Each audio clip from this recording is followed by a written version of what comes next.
Šiauliuose Pėsčiųjų gatvėje šeštadienį praeivių dėmesį traukė neįprasta akcija. Nepaisant šalto oro, aikštėje prie Višinskio paminklo įsikūrė grupė jaunuolių. Aktyvūs šiauliečiai virė arbatą, atsigabenę nemažą indą tešlos, čia pat kepė širdelės formos blinus ir šiltų maistų kvietė pasivaišinti visus sužvarbusius.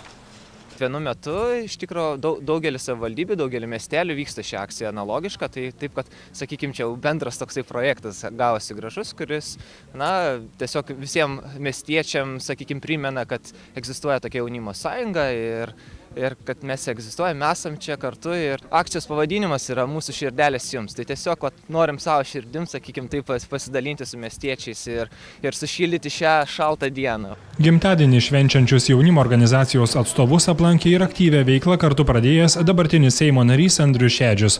Politikas pasidžiaugė, kad šie jaunuoliai nestokoja entuziazmo.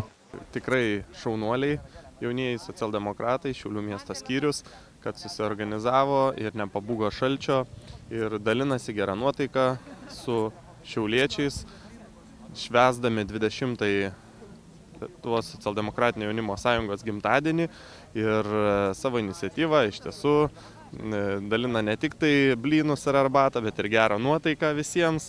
Jaunųjų socialdemokratų vaišės traukė ir jaunų ir vyresnio amžiaus šiauliečių dėmesį. Žmonės mielai gurkšnojo arbatą, ragavo blynų, domėjosi organizacijos veikla, nuveiktais darbais.